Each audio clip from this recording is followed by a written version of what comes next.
Thank you, Madam Deputy Speaker, and happy birthday. May I also welcome my honourable friend, the new Minister, to his place. I would first like to express my own condolences to the families of the 72 people who lost their lives in the horrific Grenfell Tower fire, as well as to the survivors who've been greatly affected by it. While nothing can replace what has been lost, we must ensure that such a tragedy can never happen again.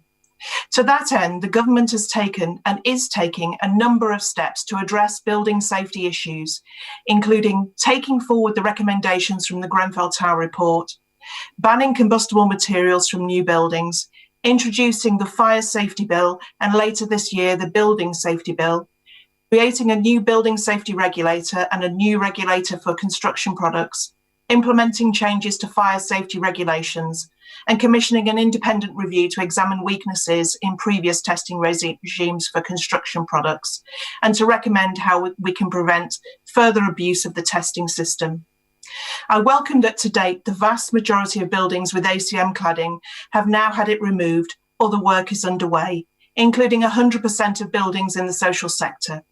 This has been supported by an initial £600 million fund, together with a new £1 billion building safety fund to ensure building owners have no excuse to start this vital work. Crucially, the government has been absolutely clear that the work must be completed by the end of 2021, and it has appointed construction advisors to identify what more can be done to speed this process up. We cannot afford any delay to this process, and I would urge private landlords to prioritise remedial work in the same way that housing associations have. I would be interested to hear from my right honourable friend what the expected timeframe is for work to be completed on the last remaining buildings in the private sector, as well as what action ministers intend to take against building owners who fail to meet the deadline set. I note that the opposition is also calling for leaseholders to be protected from the cost of this remedial work. The government has been clear that building owners are legally responsible for ensuring their buildings are safe, and that they must work with the contractors who provide unsafe materials or rely on their own resources or warranty schemes to deliver this work. Those who are unable to meet the costs of this work can also access the government funding I've set out previously. There should be therefore no excuse for building owners to pass on these costs to leaseholders. To further support leaseholders, the government has implemented a number of additional measures to remove the barriers for wanting to sell or remortgage their homes, including introducing the £30 million Waking Watch Fund, reaching an agreement with the Royal Institute of Chartered Surveyors so that buildings without cladding do not need an EWS1 form, and working to ensure where a form is required, there are enough surveyors to complete them. I would urge the government continue engaging regularly with leaseholders going forward so that we can take further action where needed. We now go to Barry Gardner. Madam Deputy Speaker, residents trapped in unsafe buildings are fed up with sympathy. They want action. Certainly the residents in Elizabeth House, Damask Court, Capitol Way and many other developments in my constituency do. They know that this debate should not just be about who pays. Lord Greenhalgh has admitted that the government's Building Safety Fund would not even cover 1/3 of the cladding defects. And residents in Capitol Way know that this debate should not just be about cladding. It is about a whole range of fire safety defects that have turned their homes into a building site for the past 3 years and threatens to do so for 3 years more. The Minister started the debate by saying, "We absolutely expect the building owners to do the right thing." 3 years on. 3.5 years on. Really? The government holds developers responsible. The developers hold the construction companies responsible. The construction companies hold the building control inspectors responsible. And the building controller inspectors say that the government privatized the system of building control, creating a downward spiral of monitoring and control as inspection became a competition as to who would let the builders get away with the most shortcuts. Nobody actually blames my constituents. Yet it is they who are now paying for all of these mistakes, unable to move house, unable to sell their homes, unable to get on with their lives, but trapped in unsafe accommodation with no end in sight. Mr. Speaker, in advance of this debate, I've been sent documents that show that many of the fire safety defects that exist in the Capitol Way development were not mistakes. I've reason to believe that it was known by the construction company, Shepherd Construction, and by the approved inspectors, Head Projects, who are now in liquidation, and by the project managers for the development, who were CBRE, that these defects were known, were recorded in reports prepared for CBRE by their quality assurance agent, and that those reports were then doctored. I have evidence that suggests that this took place before residents were moved into these unsafe properties. Given that there was full knowledge of the statutory breaches of the fire safety elements of the building regulation, it is clear that life was at risk. I believe that this therefore constituted a criminal offence. I also believe that withholding that information to those leaseholders who purchased these apartments in good faith was fraud by false representation. There was a duty to disclose this information. No such disclosure was made. In my view, that means my constituents were victims of fraud. In July 2019, the then Community Secretary issued a written statement that all cladding remediation would be completed by June 2020. 7 months on from that date, instead of expecting building owners and the construction industry to do the right thing, the government should wake up, impose a windfall levy on the industry, and get this work done. Go to Howell Williams. Thank you, Madam Deputy Speaker. I welcome this debate today. It is one small response to the enormous suffering of the people who died in the Grenfell disaster, and to those who lost loved ones, and also to all those who have faced such unbearable burdens thereafter. Now, I agree with the Honourable Member for Bristol West in opening this debate.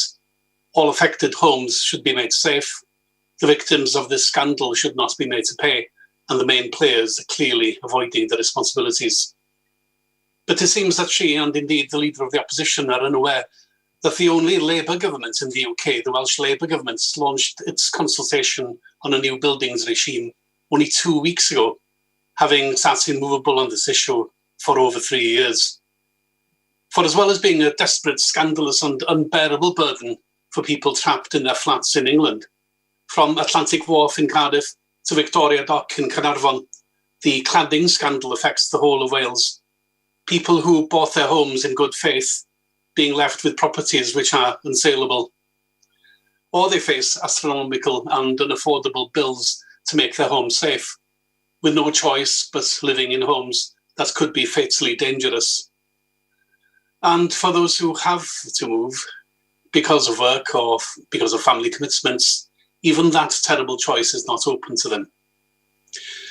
So in making his call for the UK government to get a grip, I hope the Leader of the Opposition will pass his remarks on to his very good friends down the M4.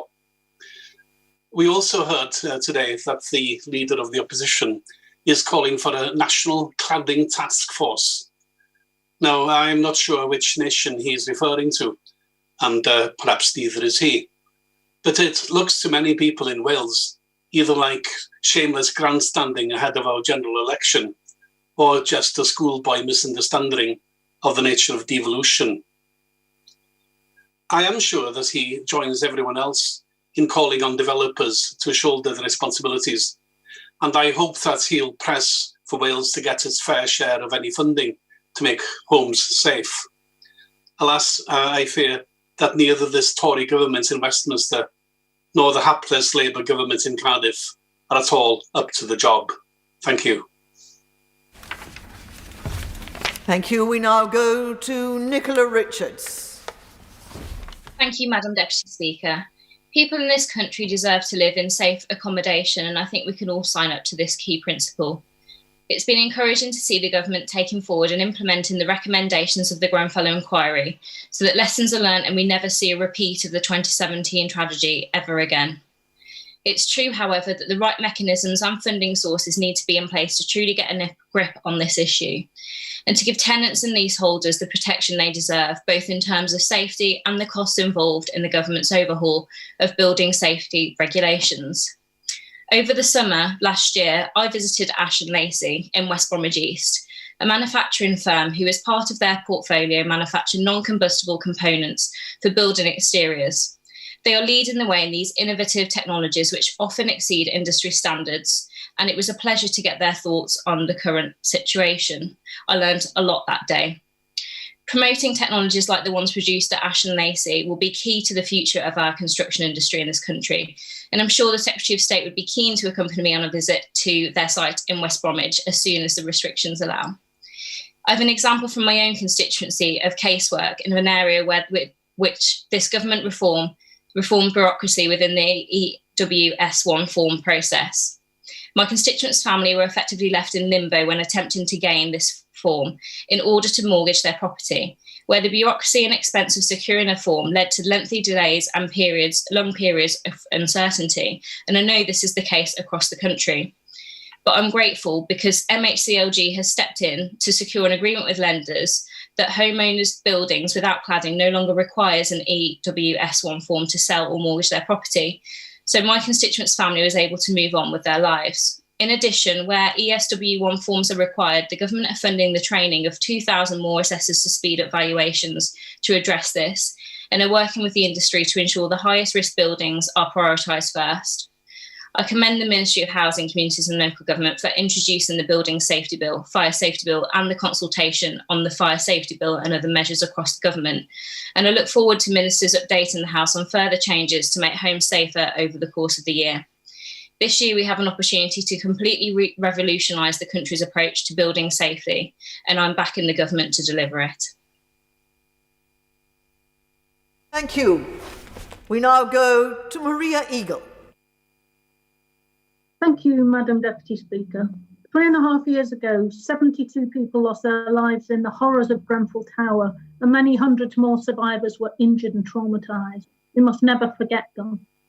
The aftermath of that terrible event also revealed a countrywide scandal of developers ignoring building safety and creating homes that are fire traps. The government has not collected reliable figures, but the opposition has estimated that 450,000 people are still living in blocks known to have unsafe cladding. And it isn't just ACM cladding, Madam Deputy Speaker. It's other dangerous cladding, flammable insulation, cavity walls without fire breakers, flammable timber balconies, inadequate fire doors. The list goes on as the costs go up. Repairs are conservatively estimated at £18 billion, which puts the £1.6 billion promised by the government into its proper perspective. Some of the defects to be remedied don't fall within the government's promise of support. What the government are offering is too little too late, and the money has not yet been handed over to leaseholders. They need help and they need it now. The discovery of the cladding scandal has been followed by government dither and delay when it comes to helping leaseholders, many of whom feel they've been simply abandoned to their fate, and their bills are going up. They're going up now. None of them are to blame for this scandal, yet they're already footing escalating bills that they cannot afford.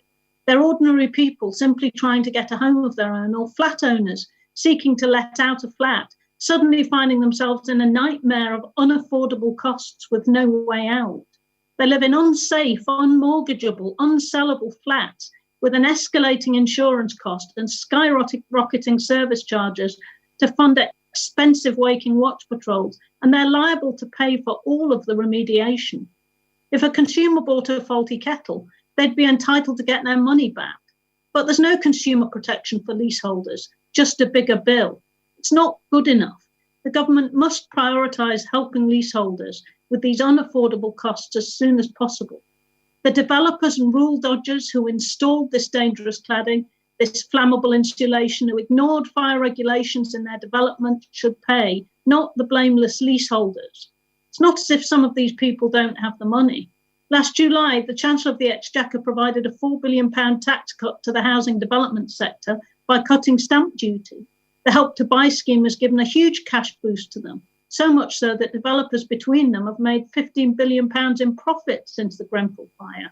So the government must take action to extract the costs of remediation from those who perpetrated this outrage and must not make the blameless pay. Madam Deputy Speaker, I commend the motion today and I support it. Thank you. We now go to Andrew Gwynn.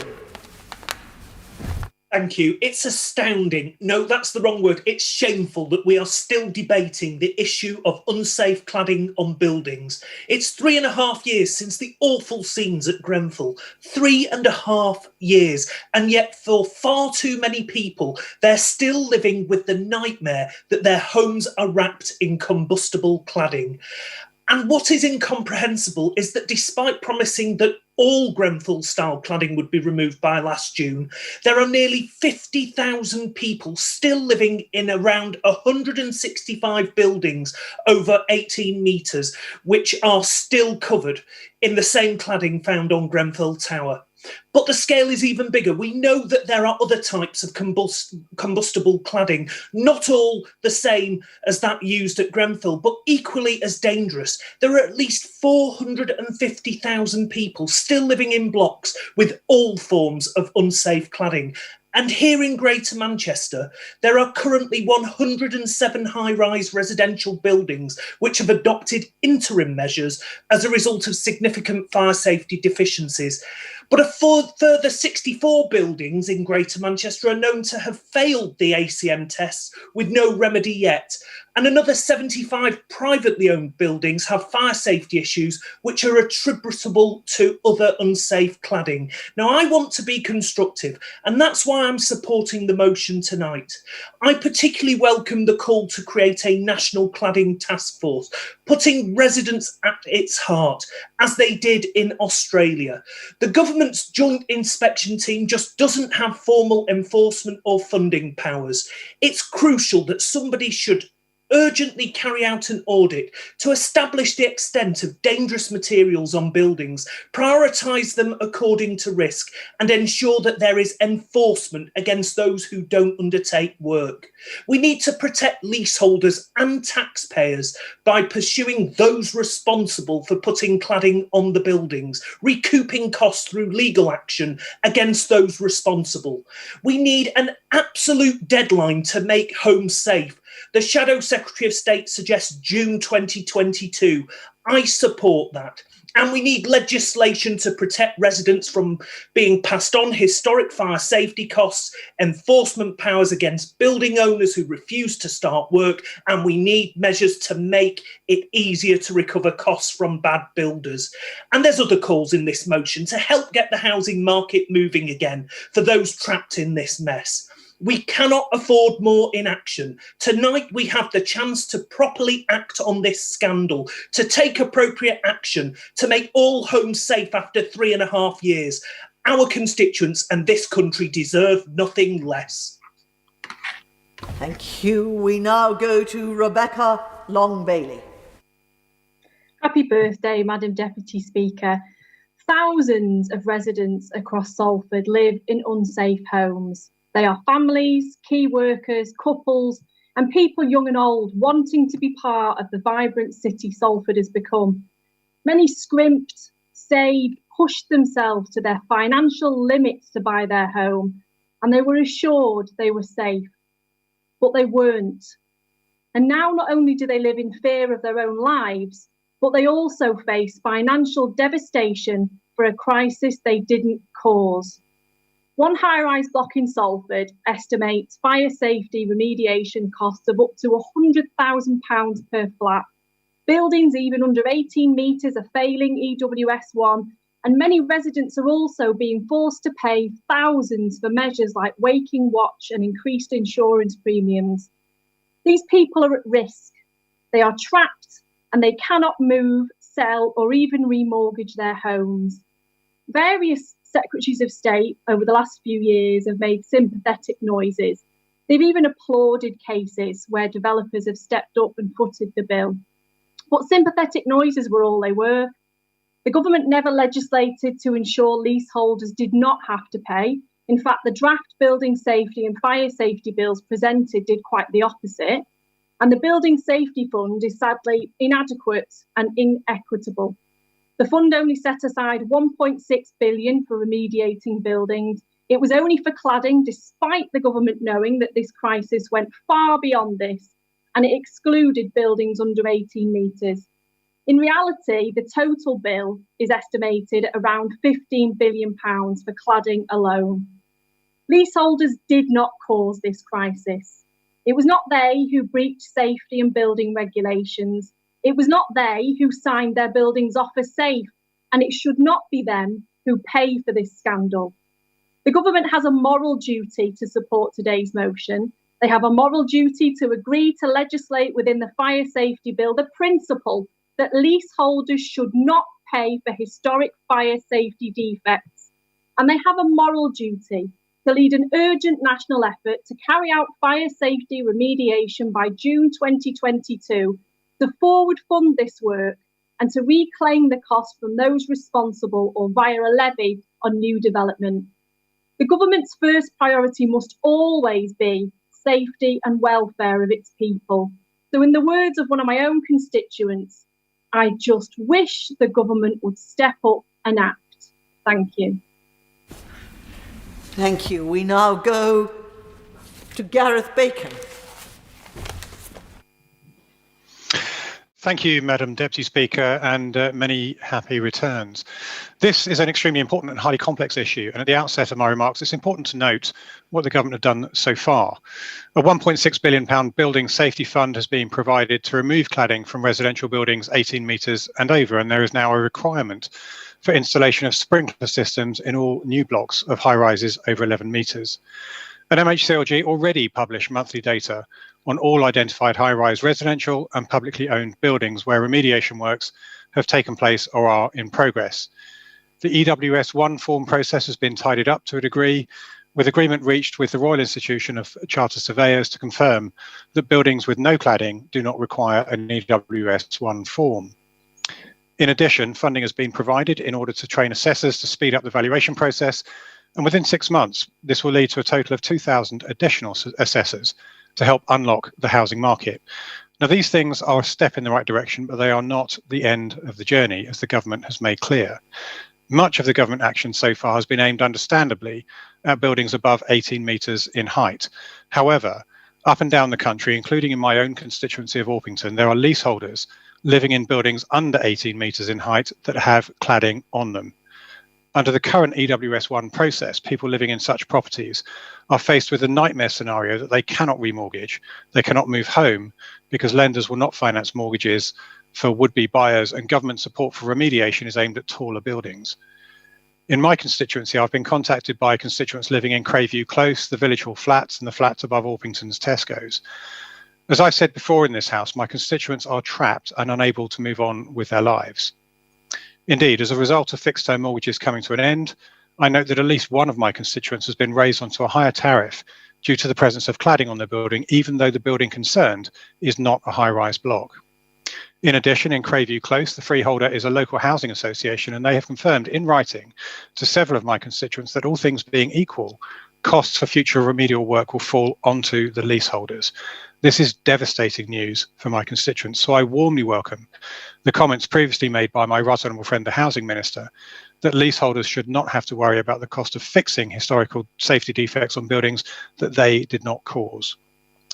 RICS are due to publish the final EWS1 guidance at some point later this month, and it is vital that this gives much greater certainty for lenders.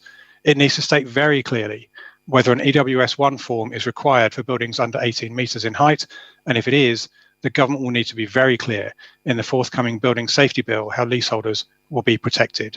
It's crucially important that the government get this right and get it right first time.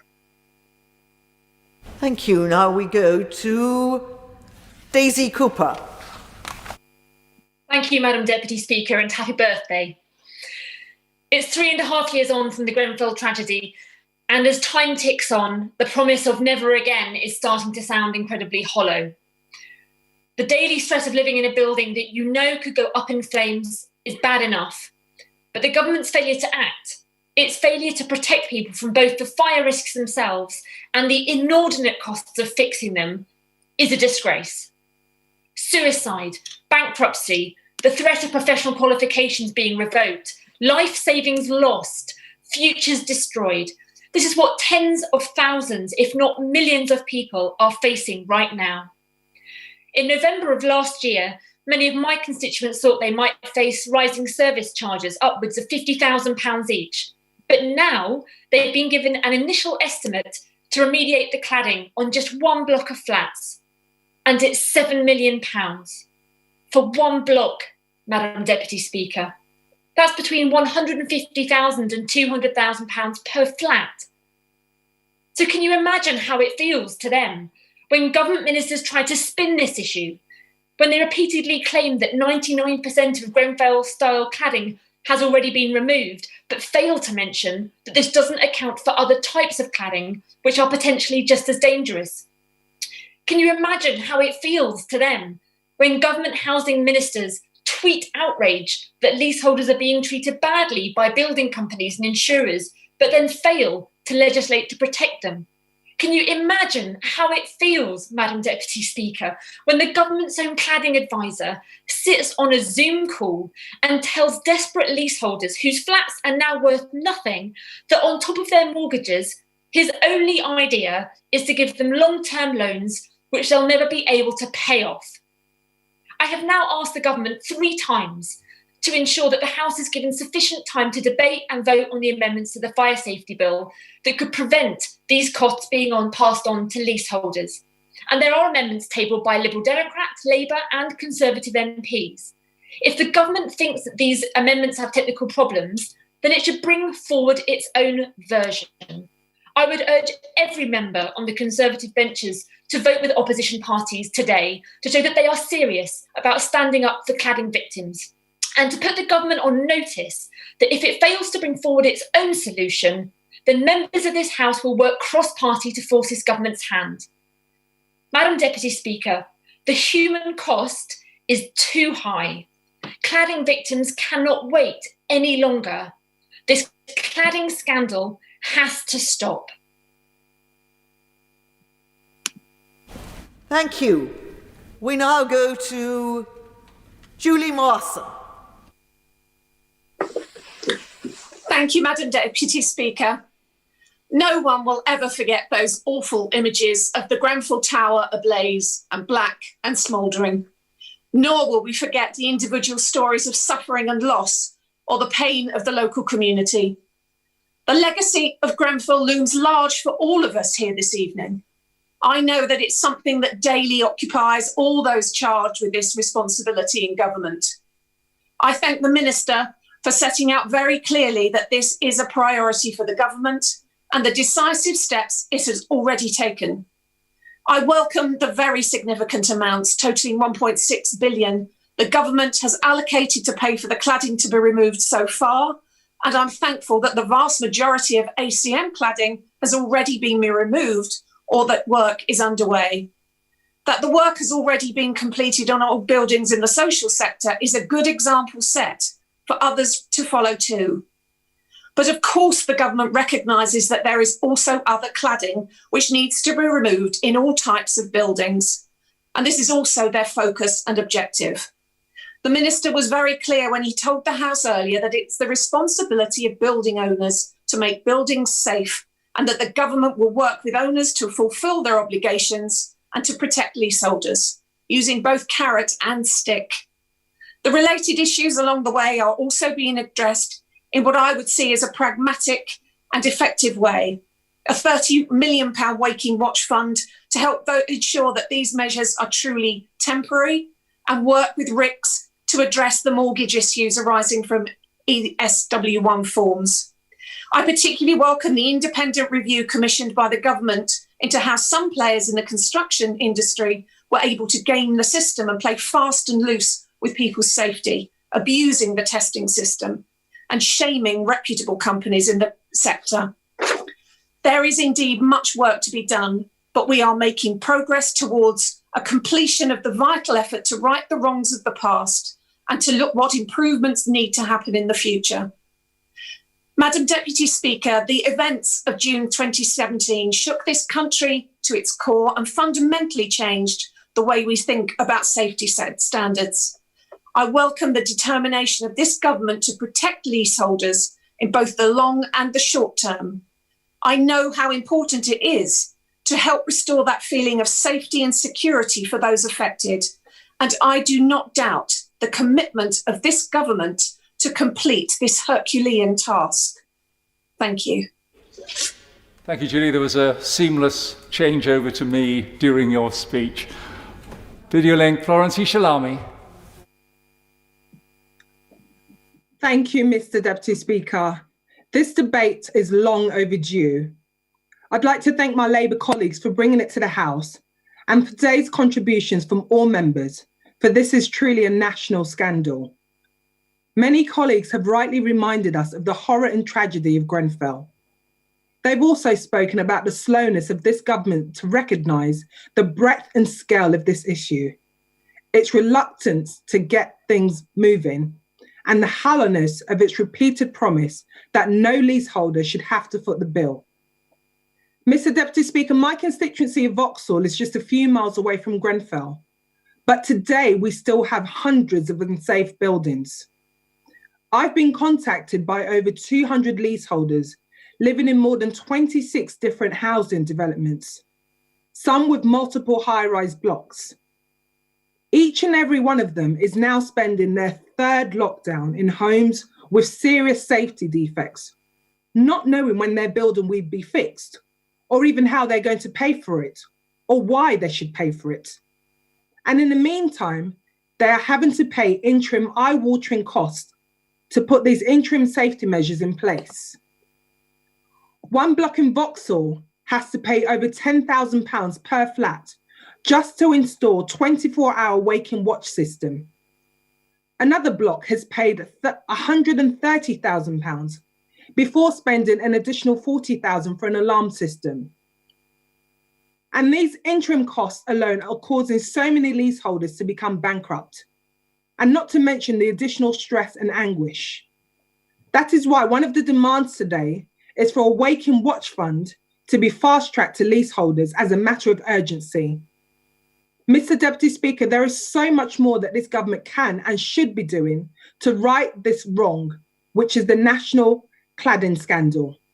It has the opportunity in the forthcoming fire safety bill to support the amendments from honourable friends across this House. Mr. Deputy Speaker, I would urge all colleagues to show their support and to care and stand up for their constituents by voting in favour of this motion today. Thank you. Florence. Video link. Elliot Colburn. Thank you, Mr. Deputy Speaker. We all remember the horrific scenes at Grenfell, and we can never allow this to happen again. For me, this comes down to one simple fact. Leaseholders across the country at the moment are trapped in homes. For many, it will be their first home that they cannot sell, rent, or otherwise financially dispose of. Many are being asked to pay for extortionate costs for remedial works or temporary solutions like waking watches. And sadly, some have been forced already to take what they see as the only way out, which is financial ruin through bankruptcy. It cannot be right that anybody is trapped in a home that they cannot financially dispose of and only be able to escape through bankruptcy, especially when that reason is for something that is not their fault. If this trend continues, many more, potentially thousands, could be forced into bankruptcy, with thousands of homes sat empty across the country, which, according to lenders, are financially worthless. I completely accept that the solution to this is going to be far from simple, and the reasons why these blocks are facing these terrible circumstances are many and complex. Time prevents me from going into them in any great details, but it is part of the reason why I am supportive of the amendments tabled by my honourable friends, members of Stevenage and Southampton Itchen. However, I do want to raise a particular example of the plight of leaseholders in my own Caution in Wallington. I don't want to name the block specifically because they are currently going through proceedings and I don't want to prejudice the case. But like thousands of others, these leaseholders live in a block which is under 18 metres in height and has some cladding on it. We've had difficulty communicating with the builders and the owners, and the lenders are refusing to budge, leaving these residents trapped in homes which after what has been built was now a fraudulent EWS1 form. Many sales have fallen through, the mental health of residents is deteriorating, and some are facing already the terrible prospects of bankruptcy. There are stories like this from all over the country and especially here in London. This is not about apportioning blame, and I welcome the support that the government has put in place so far.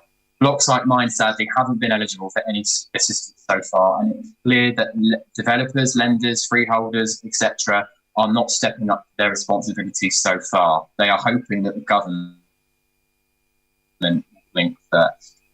They certainly didn't cause this problem, and neither did leaseholders, but sadly it falls on us to find a solution. And I do welcome the steps the government is taking, and I urge them to move at pace to ensure constituents like mine are not left behind. In all of this, charging remedial costs back to leaseholders or using a system of loans is not the answer. My leaseholders in Carshalton and Wallington did not cause this problem, and they must not bear the cost of fixing this problem. Thank you, Elliot. Video link, Ian Byrne. Thank you, Mr. Deputy Speaker, and thanks to the Shadow Front Bench for this incredibly important debate today. I know that the Member of Parliament for Liverpool Riverside also wanted to speak in the debate today, and I want to put on record the excellent work she is doing for our city on these issues, in particular in challenging the obscene service charge hikes of tens of thousands of pounds that are being passed on to leaseholders. In Liverpool, there are an estimated 8,000 people affected by unsafe cladding, and the distress and anguish being felt in our community as a result of this is difficult for me to do justice to.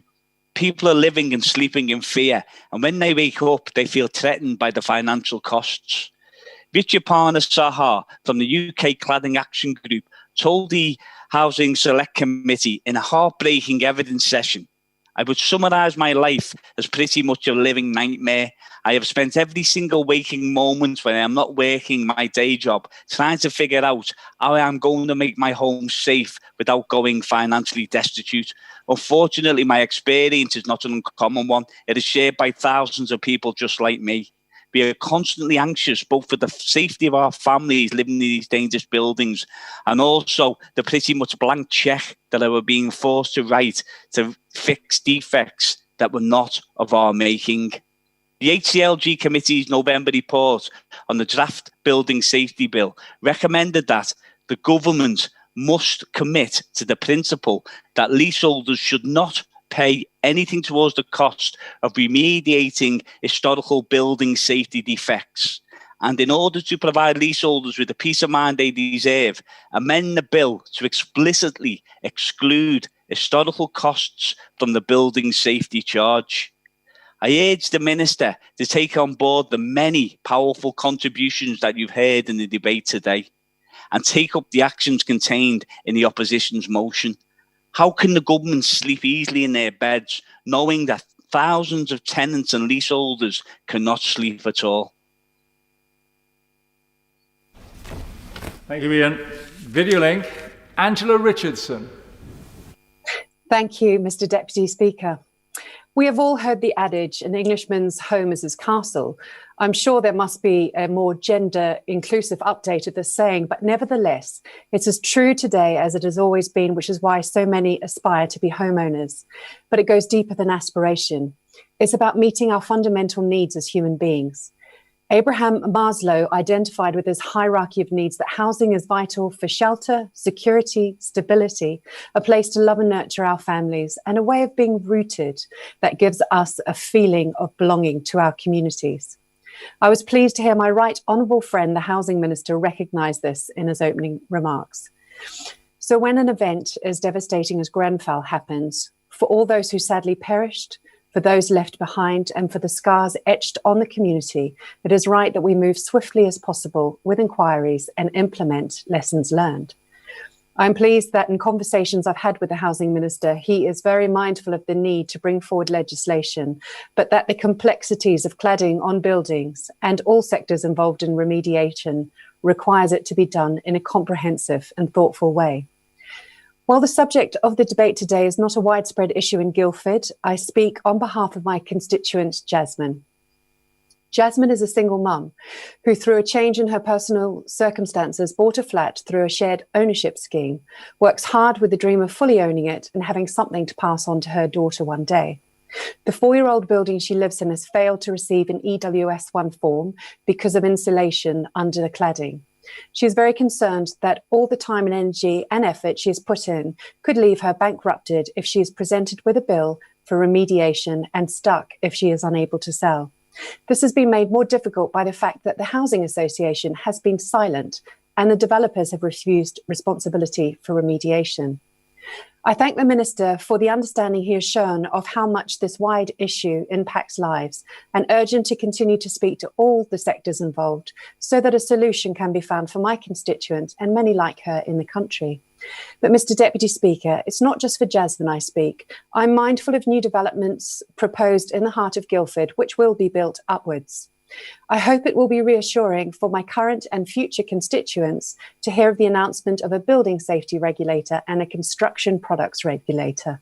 It is right that we desire to build beautiful, but it is a must that we build safe. Video link. Janet Davey. Thank you, Mr Deputy Speaker. In British history, Grenfell is a tragedy that will never be forgotten. Highlights the horror of a significant building development error that cost so many people's lives before their time. Despite the government's promise to get rid of all Grenfell-style ACM cladding by June 2020, not only has this not happened, but the government still doesn't have reliable data on the number of blocks of flats with unsafe cladding. Labour's latest estimate is that there are at least 450,000 people in homes with unsafe cladding. This is a resounding number of people. If life is so valuable, why has so little action been taken by the government to remedy this? People living in potentially dangerous situations are everyday people. Many have been working tirelessly during this pandemic. Some will be food bank volunteers, administrators and other key workers. They are retired people, families, first-time home buyers, share home owners and so on. This means millions of home owners are unable to move, remortgage or rent. The government's dither and delay has left innocent leaseholders feeling trapped in what was once their dream home has now become a reoccurring nightmare. This government has the power to end this nightmare. The vote today in Parliament is to ensure costs are not passed on to residents and those responsible for the cladding scandal are pursued. While leaseholders are waiting on the government to act, some of them are becoming bankrupt. There are costs that residents should not have to pay, such as waking watch and huge rates on insurance. My constituent Paul is completely despondent. He told me builders took shortcuts, regulators failed to regulate, freeholders are not doing the right thing. As expected, they are passing potentially ruinous costs onto leaseholders. In addition, some leaseholders must bear the emotional and psychological burden of living with waking watch whilst trapped in unsaleable properties. Many residents from the Parkside estate in my constituency, 20 people so far, have reported being unable to sell or remortgage their flats for the same reasons. I'd like to pay special thanks to James, who leads the Residents Association at Parkside, and Lewisham Council for their dedication to working with residents and in holding the Housing Association and developers to account. Labour has a plan to end this crisis and lift homeowners as well as renters out of danger. It's time the government listened, prevent delay and make people safe by ending this nightmare for residents. Video link. Tom Randall. Thank you, Mr Deputy Speaker. This debate is taking place in the long shadow cast by the Grenfell disaster. And anyone who's seen that charred edifice silhouetted against the sky will understand why it is so important that nothing of this kind happens again. At the time of Grenfell, I happened to be living in a block of flats and came home one evening to find fire watches in the street patrolling the blocks. And such a sight outside the building where I lived, outside where I slept at night, was very disturbing. And so this debate is timely. It is important to remember, of course, that opposition day motions such as these offer only non-binding resolutions, but I understand why the opposition would seek to bring a debate on this subject, and I understand the feeling of urgency. But this is a complex matter. It affects those who try to do the right thing by saving up to buy their own home, who are facing possible costs or feeling that they cannot move. And many constituents, while not directly affected, have written to me movingly about family members who are. But this is a matter that also affects the construction industry, the mortgage industry, and many other sectors. And so while action is required, I hope that it will be understood that while the government must act swiftly, it must act correctly. It is important to get this right.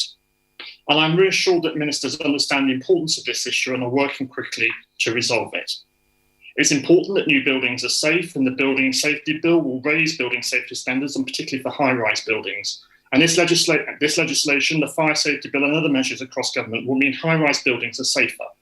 And I'm also pleased to see the creation of a building safety regulator to implement a tougher regulatory regime for high-risk residential buildings with enforcement action against building owners who do not ensure their buildings are safe.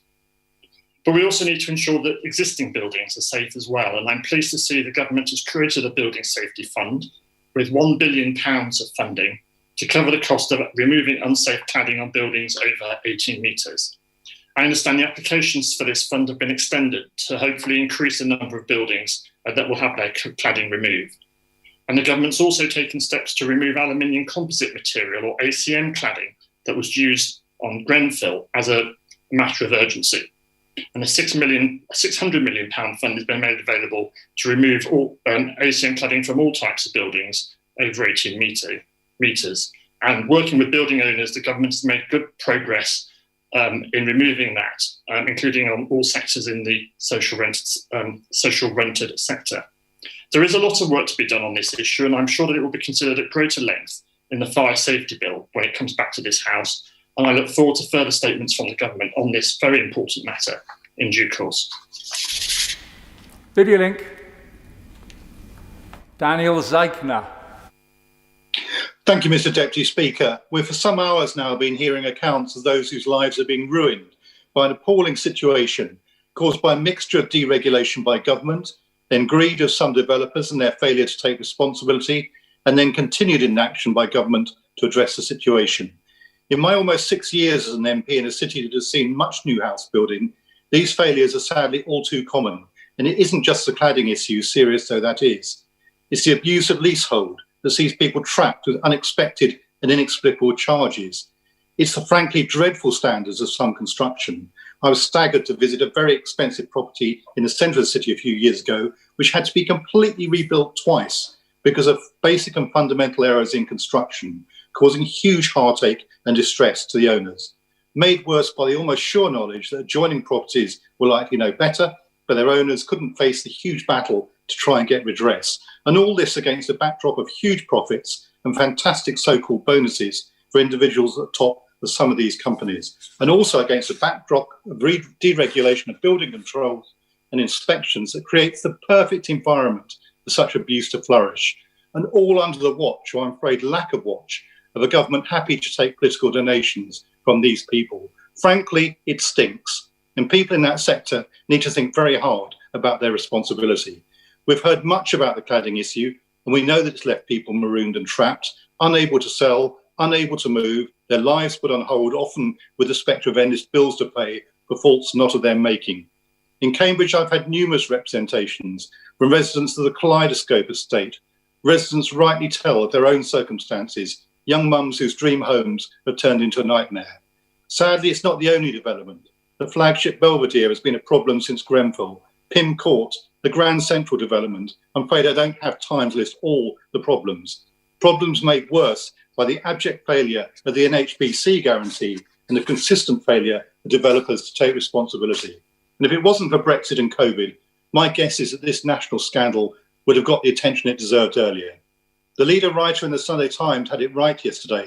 They said, and I quote, "Those who created this problem, the builders and their suppliers, some of whom have shown a blatant disregard for public safety, should be made to pay for it. The blameless leaseholders should not. The government has to use its muscle and not be influenced by whether some of these businesses are Tory donors. If not, more than 4.5 million affected leaseholders will know exactly who to blame." That's not Labour speaking, that's the Sunday Times. Today is the start of shining the light on those who are responsible. Thank you, Mr. Deputy Speaker, and can I begin by welcoming my honourable friend to the dispatch box. I always think there's nothing like a baptism of fire for a new minister. Portishead in my constituency of North Somerset is one of the best examples in the United Kingdom of the development of a brownfield site, taking an old power station and turning it into a world-class marina. It's an attractive and desirable place to stay, and the consequence of that is that large numbers of people have invested considerable sums to be able to live there. Now, we all welcome the response of ministers that it cannot be right that leaseholders have to worry about the cost of fixing safety defects in their building that they did not cause. We welcome over £1.5 billion that the government has put into this.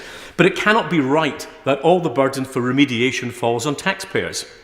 Where the problem arises from regulatory changes made after construction and assuming that the proper standards were met, then it's reasonable for public money to be used. But this in no way absolves the construction industry or NHBC of their responsibilities. For example, at 94 on the estuary in Portishead, a survey carried out to the external facade in July last year identified, and I quote, combustible materials which are not only non-compliant with current building regulations, but might not have been compliant with regulations in force at the time of construction. It would be outrageous if taxpayers' money were to be used in this circumstance. And those who built substandard dwellings need to be held to account for these underlying issues give rise to others. Insurance, reselling and property values, the availability of mortgages are just three. So I'd like to ask my honourable friend, what talks have the government had directly with the big banks, with the Council of Mortgage Lenders, with the Association of British Insurers and NHBC? And will he take account of the fact that there is some sharp practice going around, especially in relation to surveys? Extortionate amounts are being paid by tenants for these surveys in relation to EWS1. I have one in front of me which talks about incorrect height information, which talks about 24-hour monitored CCTV when there isn't any, timber decking to balconies when the balconies are composite decking, stacked balconies when they are open balconies. The list goes on and on.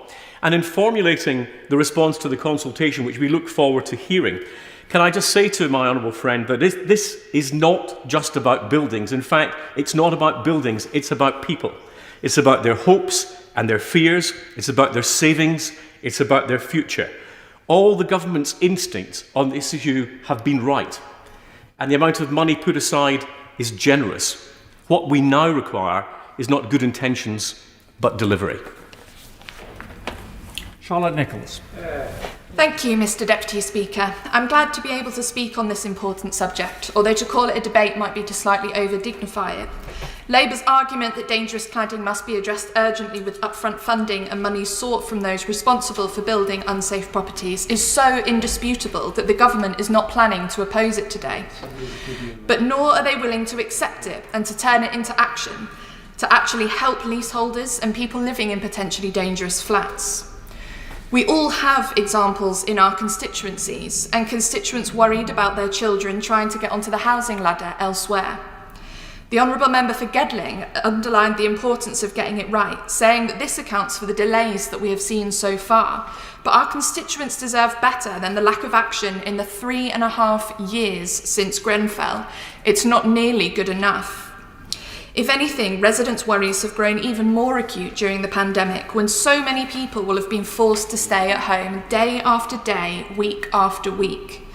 This has had huge impacts on mental health for everybody, but how much worse for those worrying about the safety of their own homes and the financial impact that this also threatens. The situation is clear. Tenants should not have to stay in homes that are unsafe. Leaseholders should not have to pay for remediation for conditions that they were assured met appropriate standards. And the government has it within its power to take steps now to end the misery that has beset so many people for the last few years. They should support this motion and act now. Thank you. Video link. Suzanne Webb. Thank you, Deputy Speaker. And can I also welcome my honourable friends to the dispatch box. I don't think any of us can ever forget that morning waking up to see the tragedy unfolding before our eyes at Grenfell Tower. A tragedy that must never happen again. People must feel safe in their homes.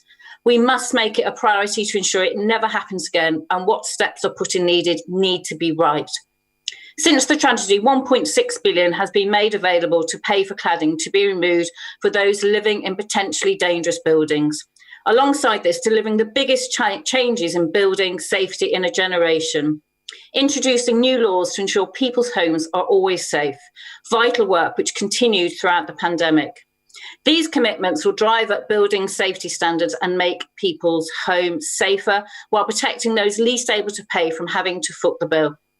I welcome the news that removing dangerous ACM cladding from every building in the social sector is either now being completed or is underway, with clear timeframes in place. This government has been very clear that it will not accept dangerous ACM cladding being on buildings. There is also a timeline of not beyond the end of this year with enforcement action against building owners that fail in their duty to do this by the deadline that has been set.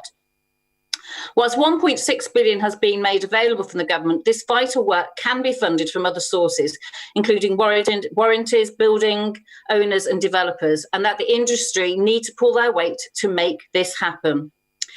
Whilst there are many lessons from the Grenfell tragedy, of deep concern has been that a small number of companies in the building and construction sector have been recklessly gaming the system, resulting in unsafe materials being used on new buildings.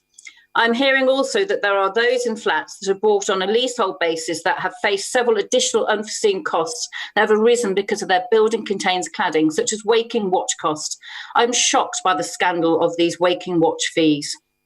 I'm pleased to hear that over 201 households from Grenfell Tower and Grenfell Walk have accepted an offer of accommodation, with over 95% of these being found new permanent homes. This is deeply reassuring. But there is deep frustration that a very small number of building owners are still yet to start this process, recklessly putting lives at risk. I'm sure every single one of us agrees that we must never see this tragedy again. We must prevent this from ever happening again. We must give people the peace of mind that the places they call home are built with safe materials, that the place that people call their home are their safe haven. Thank you. Thank you, Suzanne. Video link. Paul Blomfield. Thank you, Mr. Deputy Speaker. Shortly before Christmas, residents in the Wicker Riverside complex in my constituency got a knock on their door one evening, and they were told to leave their homes immediately with no indication of when they could return because of multiple building safety failings. Now, I'm grateful for the quick response I got from the Building Safety Minister, Lord Greenhalgh, and his help in getting residents back before Christmas. But their problems remain, and for many other buildings across Sheffield. ACM and other unsafe cladding, compartmentalisation problems, materials used on balconies, many other issues making homes unsafe. These are problems not created by the residents, but for which they are being expected to pick up the cost. And clearly, that's the central issue that we're facing today. These are people, often at the start of their working lives, some entering retirement, who have stretched their finances to the limits to buy their home. And now they face unaffordable bills to make good the mistakes of others. Costs that will break them, and it's taking an appalling toll on their health as they face losing their homes and they face bankruptcy. Lives destroyed by the actions of others. Irresponsible developers, often who've collapsed their companies having walked away with the profits. Inadequate building inspections. These leaseholders are the victims of comprehensive regulatory failure. And that's why it's the responsibility of government to step in, to own the problem and to resolve it, without any of the costs falling on leaseholders, either now or in the future, through the loan schemes that we understand have been considered. In addition, the government must act now on building insurance, both to keep down escalating costs and in the small number of cases where buildings are uninsurable, to make sure that proper cover is in place. Using the full resources of the state, backed by any new laws that are needed, the government must then recover the costs from those responsible for the misery that they've inflicted on leaseholders. That, Mr. Deputy Speaker, is the way to end the cladding scandal. Thank you, Paul. Video link. Lynn Brown. I'm grateful, Mr. Deputy Speaker. My constituents will be absolutely furious that the government appears to be rejecting not only our amendments, but also those of his honourable friends, the members from Stevenage and Southampton Itchen. Because my constituents have been constantly told they won't be made to pay for fire safety problems they're not responsible for. But in fact, leaseholders are already paying for it, with huge bills for waking watches, outrageously inflated insurance premiums, and eye-watering variable mortgage payments. Frankly, my constituents are paying through the nose now. These costs are inescapable, and they're taking a real toll on already stretched finances, and the mental health of my constituents' lives are on hold. This is the result of a crisis my constituents did not create. Let me raise one of the biggest cases in my constituency, again with the Minister. Stratford East Village, the former Olympic Park, has fire safety risks that go way beyond cladding, defects that violated fire safety regulations in place long before the Grenfell tragedy. And when it comes to the Olympic Park, contractors were working for the government. The government should not expect my constituents to pay for it, but they are paying for it, for huge insurance premiums and watch costs, and these costs are huge. In one case, insurance has been raised sixfold in a year, but the Olympic Park is far from the only area that affected in my constituency, because no matter where you look, in West Ham there's problems. Same in Canning Town. I've been asked to make representations to housing associations so they understand the impossible circumstances residents are in and ask them to be flexible. They have to look at their policies around staircasing, subletting and buying back from the leaseholder. It's really important ministers don't forget how overextended my constituents already are. And London is different. I'm sorry, but it is, simply because of the cost of housing here. In 2019, the median house price in Newham was 13 times the median earnings for residents. In 2017 and 18, it was even higher.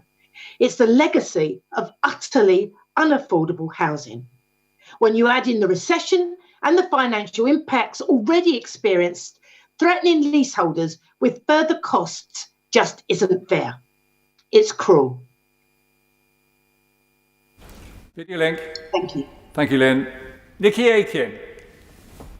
Thank you, Mr. Deputy Speaker. This debate and this whole issue is about people. It is about what they hold most dearest, their homes, where most of us feel safest, our haven, and so often our own financial security. And I know the misery that so many leaseholders in my own constituency are going through because of this crisis. It is important that leaseholders should not be made to pay for the remedial safety works required and be helped out of this current nightmare that they find themselves in through no fault of their own. One of my defining moments as leader of Westminster Council was in the aftermath of the Grenfell fire, when I saw firsthand the devastating effect that fire had on so many lives. 72 who actually lost their lives and paid the ultimate sacrifice, and we must never, ever forget that. Having spoken to ministers, I know they are determined to ensure such a tragedy never happens again, but we must support all leaseholders to be able to draw a line under this torrid time. I appreciate that the vast majority of buildings with ACM cladding have now had it removed, or the work is underway, including 100% of buildings in the social sector. And I certainly welcome the £1.6 billion of government grants that has helped towards that. And I hope we can see more help moving forward. It is beyond me why building owners and property developers think that it is acceptable to expect leaseholders to pay for remedial work, such as cladding replacement, when they bought their homes in good faith, in many cases many years ago. And I will continue to fight on their behalf to ensure that building owners and developers are held to account. And I look forward to hearing from the government on its plans to bring forward the fire safety bill and other legislation that is obviously needed, And I understand that the government is working to introduce this bill very soon. And I hope that it will introduce building safety measures and introduce new laws to ensure people's homes are always safe and can be relied on. I would also like to reiterate the issues about mortgages and making sure that people can sell their homes and also remortgage. It's unacceptable that they are finding themselves in this dreadful situation. I understand that there has been work now on the external wall fire review, EWS1 forms, and that the government has paid £700 million towards training more assessors so we can do more of the surveying that is required to get the housing market moving.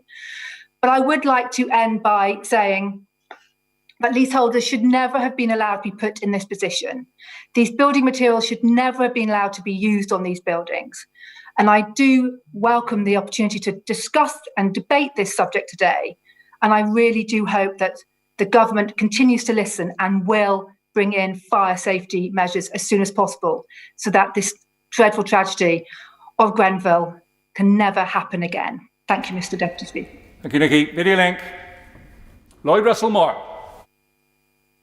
Thank you, Mr. Deputy Speaker. We have heard today a long list of residences that continue to have cladding on them and people stuck in them, not able to sell, not with enough resources to be able to fix the problem.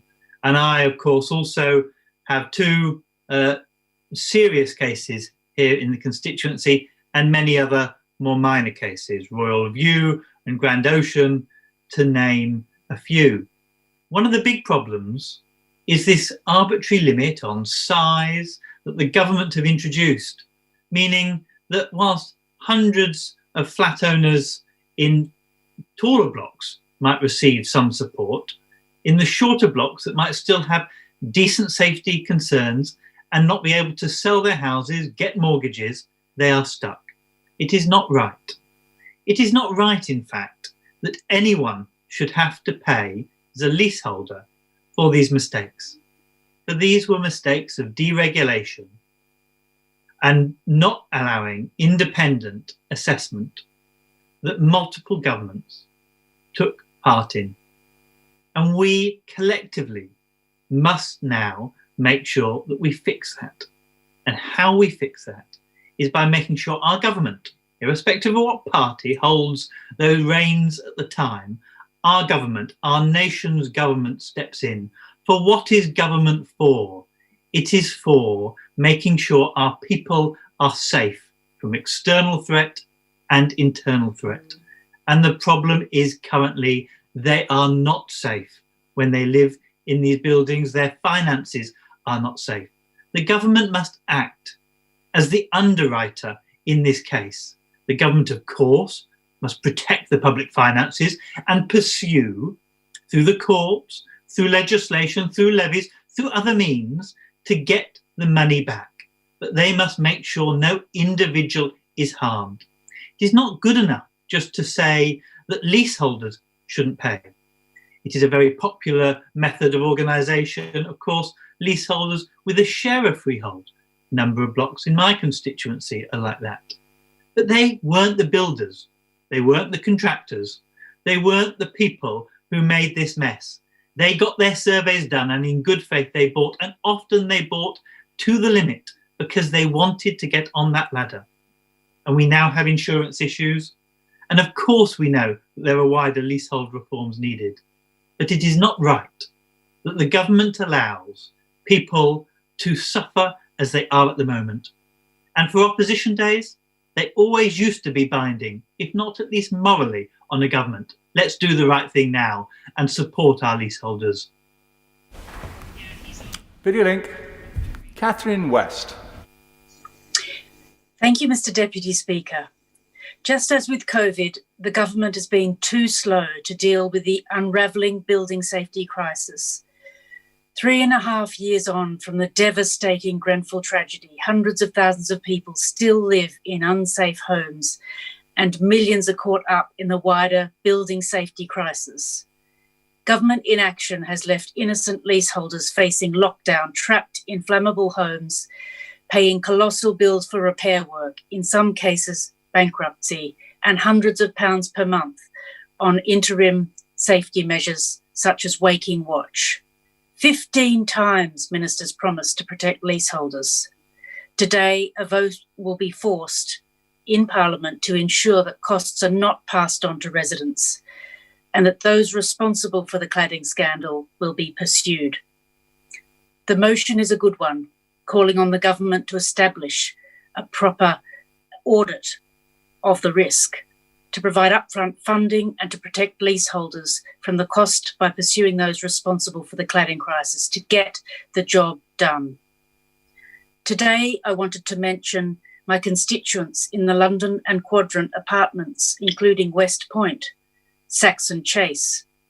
These are people who cannot sell their homes because fire safety inspections haven't been carried out or an EWS1 form completed. And I did hear the Minister make reference to that. So thank you for that, Minister. And I do look forward to the RICS survey and the outcome from that.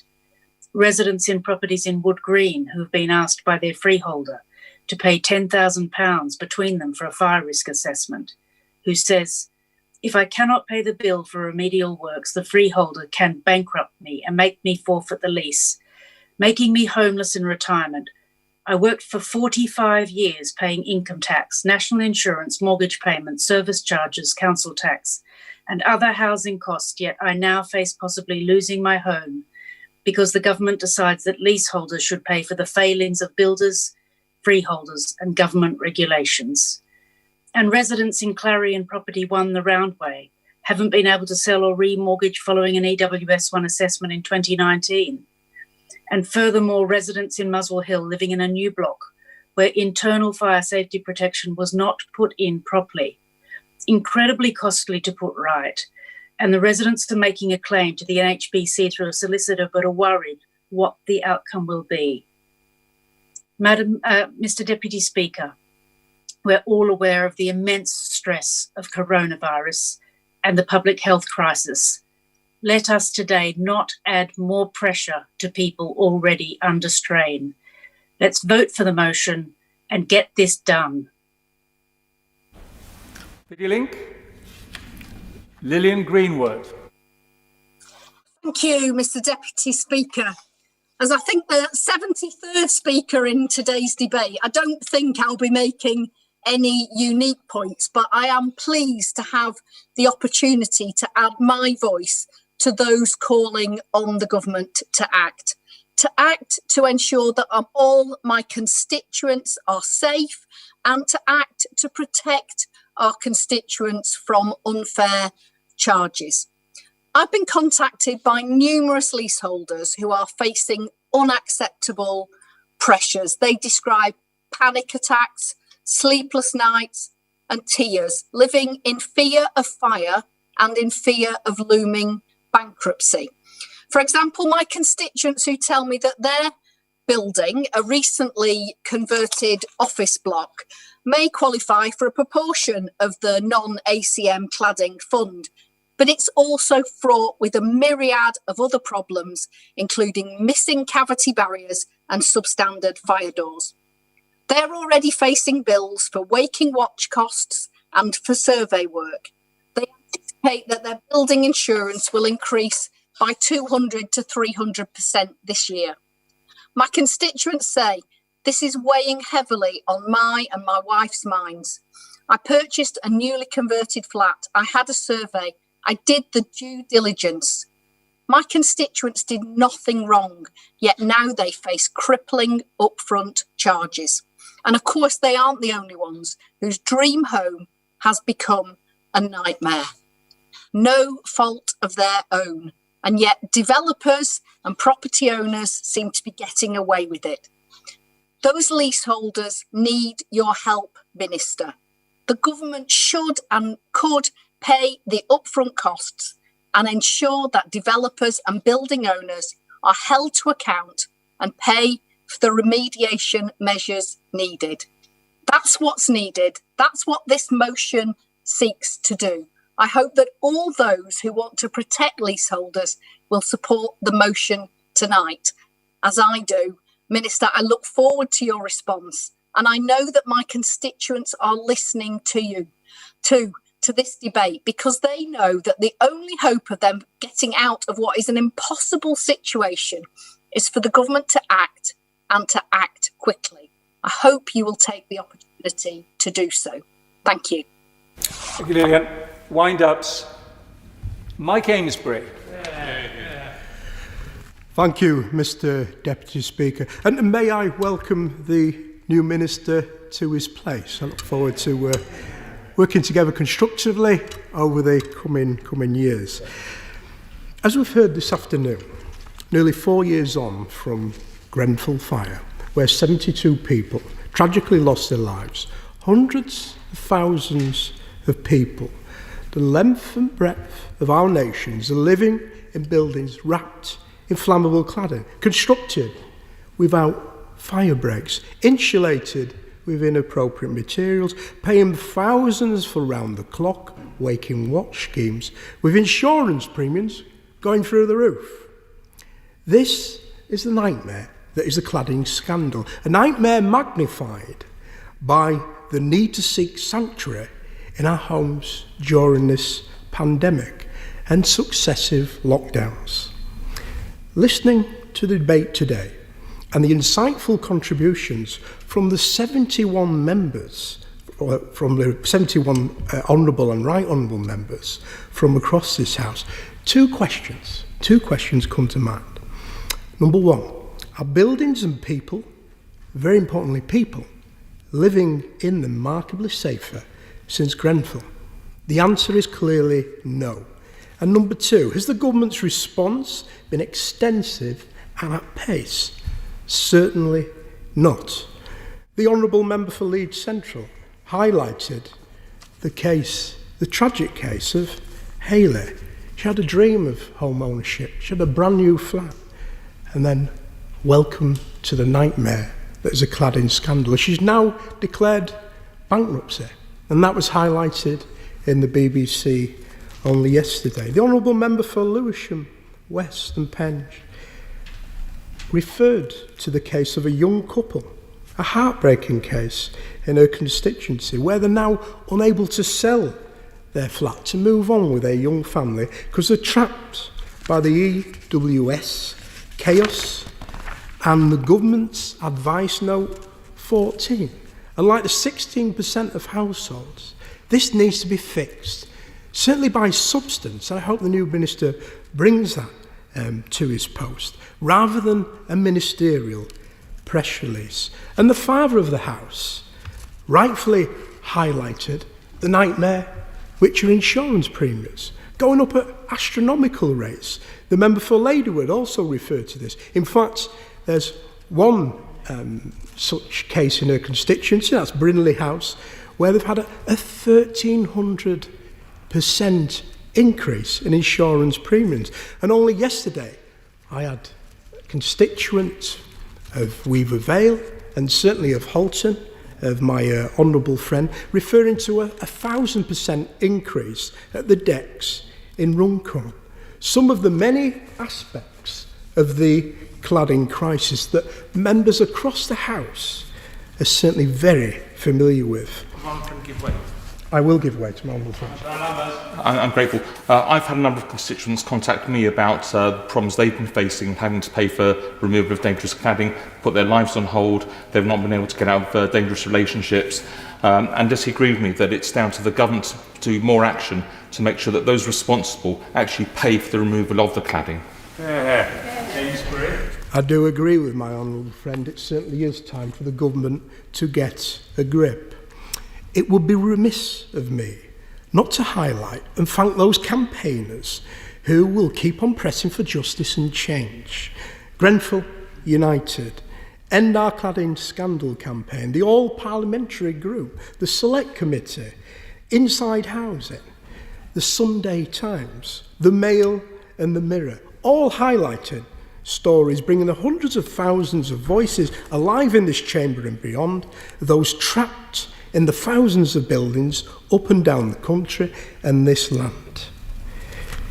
Mr. Deputy Speaker, 3.5 years on from Grenfell, the government still don't know the number of buildings truly at risk, because the government has failed to do, to this day, a risk register, a priority list that our motion calls for today. Building safety needs to be turbocharged by a national cladding task force.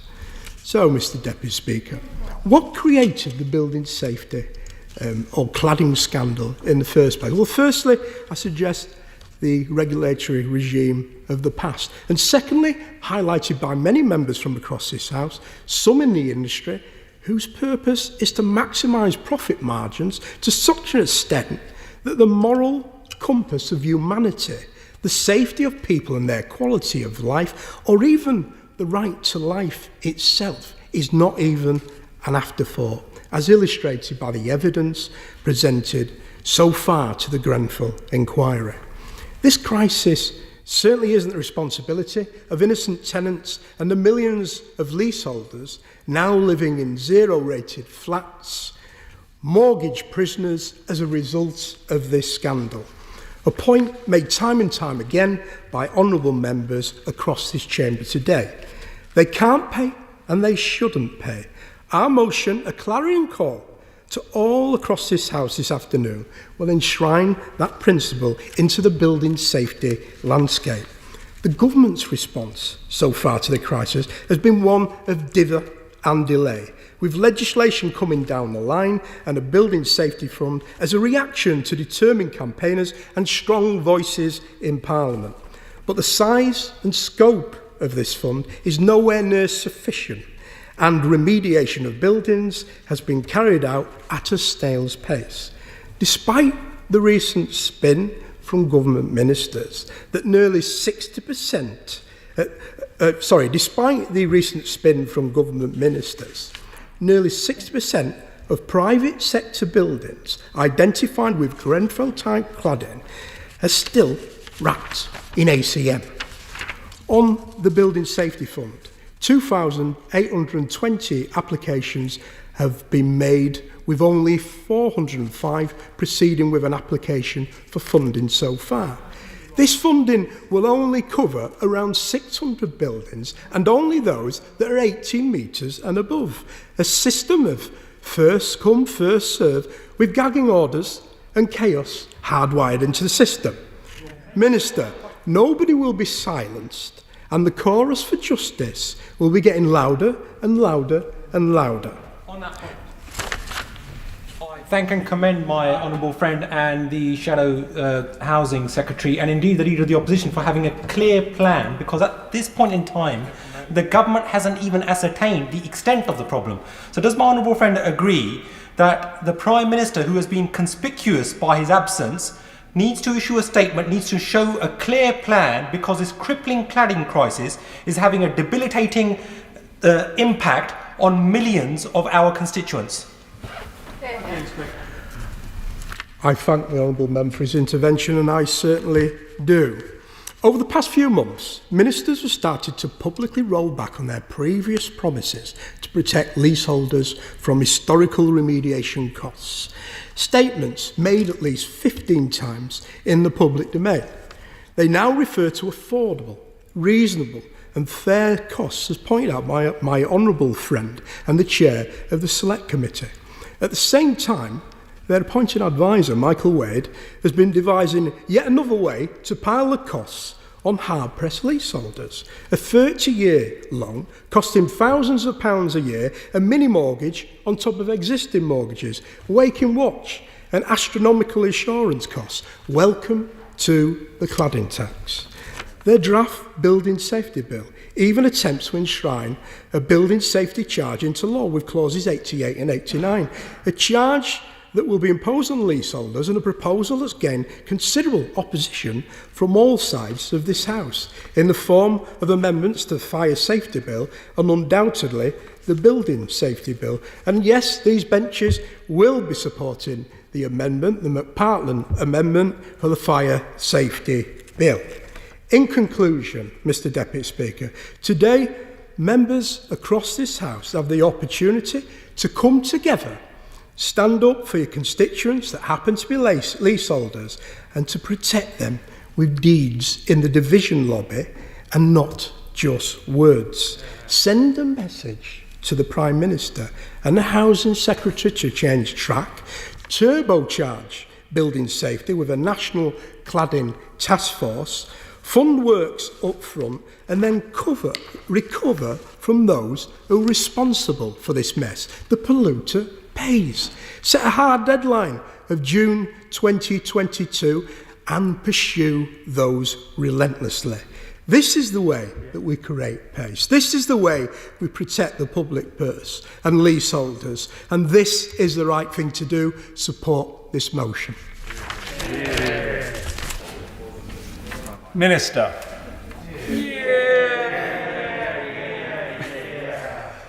Mr. Speaker, or Deputy Speaker, fell at the first hurdle.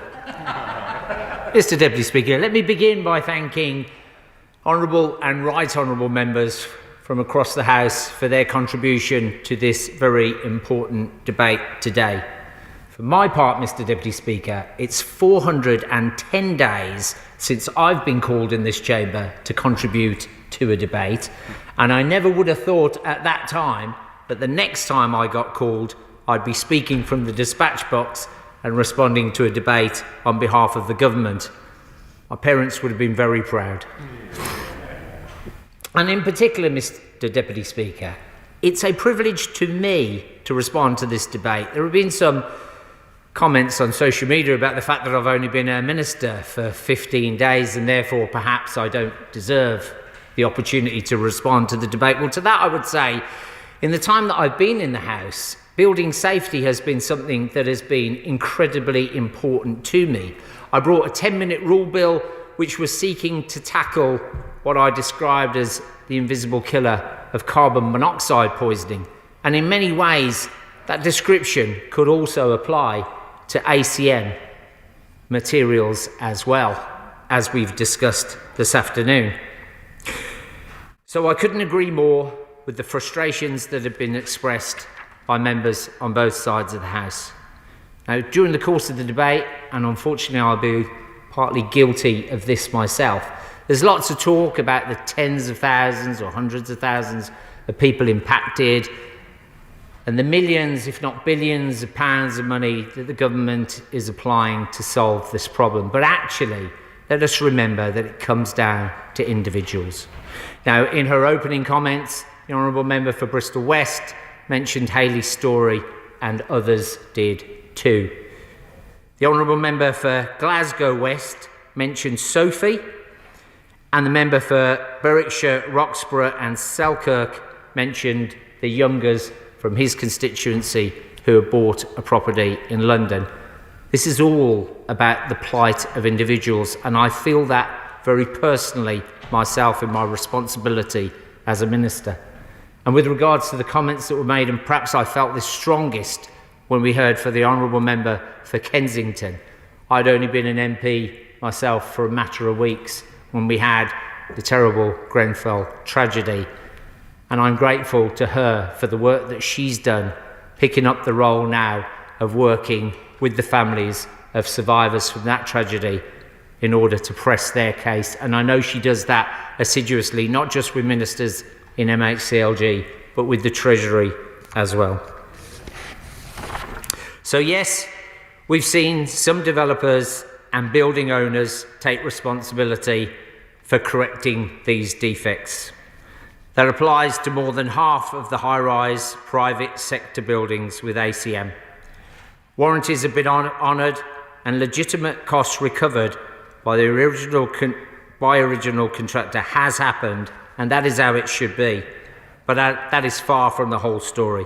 Some contractors have dragged their feet, and we've seen shocking testimony to the Grenfell inquiry about manufacturers of safety-critical materials, gaming test systems, selling products which do not do as advertised, and refusing to take responsibility. I'm very grateful, particularly to the Honourable Member for Thirsk and Moulton for raising this point.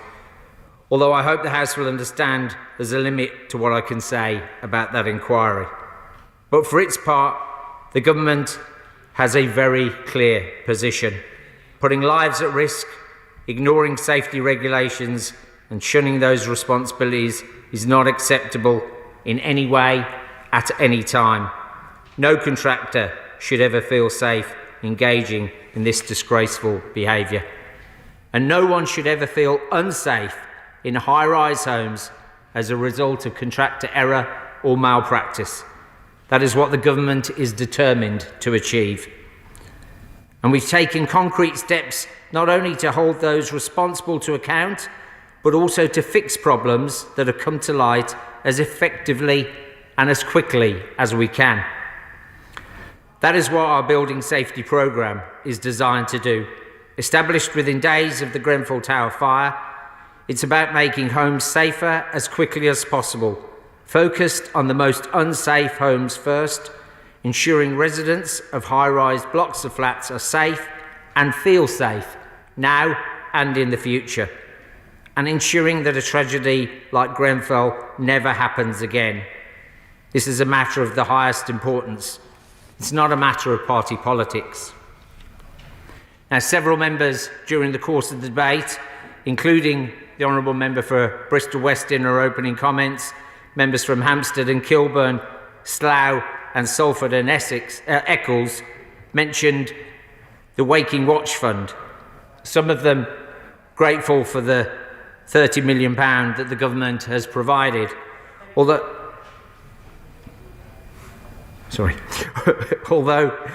I noticed that the Honourable Member for Bermondsey and Southwark was asking about when the funds will be available and when applications will be open. Now, my understanding is the government has worked very collaboratively with mayors across the country in many of the combined authority areas, but the GLA are yet to make an agreement, and so there will be a delay with the GLA, and I would ask him to put pressure on them to make sure that they come to an agreement with the government very soon so that we can continue with those applications, the assessment of them and the issuing of funds. Several members also mentioned the EWS form. The Right Honourable Member for North Somerset mentioned sharp practices in the provision of those forms, and he gave us an example of it. So I'm delighted that the government is providing £700,000 to allow us to train up to 2,000 people who will be capable of producing those forms to make sure that they are more accessible. Now, on my own side of the chamber and towards the end of the debate, on the other side of the chamber, we did hear reference to the fire safety bill and the amendment that has been tabled by the honourable members for Southampton, Itchen and Stevenage. But personally, I was delighted to hear from the honourable member for Bassett Law, who agrees with me with regard to the point that the fire safety bill is not the appropriate vehicle for that amendment. The building safety bill is obviously the correct place for it, and trying to shoehorn that amendment into an inappropriate bill will only serve to delay the progress of a very important piece of legislation. So I hope that they will decide that they will find another place for that. But perhaps the most significant question that people have been considering today is the question of who pays. In many cases, leaseholder agreements allow building owners or their managing agents to pass on significant remediation costs to leaseholders. This could result in leaseholders being faced with unaffordable costs, which I think there is consensus across the House that this would be completely unacceptable. For that reason, the government has been accelerating work on a long-term solution to this problem. We're working at pace to develop a financial solution to protect leaseholders from unaffordable costs. It's important that we get this right, and I can assure members of this House that my right honourable friend, the Secretary of State, will be making an announcement on this important work at the earliest opportunity. So in conclusion, Mr. Speaker. Mr. Deputy Speaker, I beg to move that the question be now put. The question is that the question be now put. As many as of that can say aye. Contrary no. I think the ayes have it. The ayes have it. The question is the opposition motion as on the order paper. As many as of that opinion say aye. Aye. On the contrary, no. Division. Clear the lobby.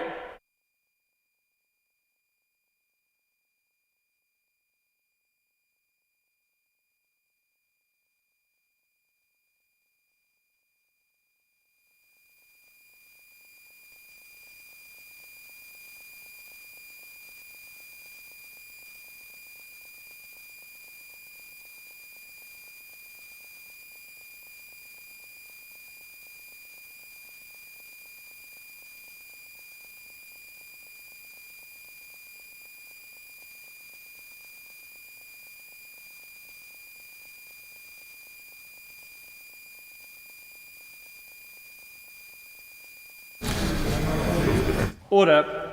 The question is the opposition motion is on the order paper. As many as of that opinion say aye. Aye. The contrary, no. No. Tell us for the ayes, Bamba Sharalambas and Neil Coyle. Tell us for the noes, Jeff Smith and Matt Weston.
Order. Order. The ayes to the right, 263. The noes to the left, 0. The ayes to the right, 263. The noes to the left, 0. So the ayes have it. The ayes have it. Unlock. We're just going to suspend now for 3 minutes in order for the safe exit and entrance of members and the sanitisation of the dispatch boxes. Order.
Order.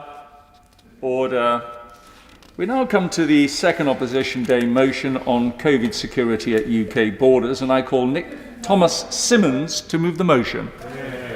Thank you, Mr Deputy Speaker, and I rise to move the motion in my name and those of my honourable and right honourable friends.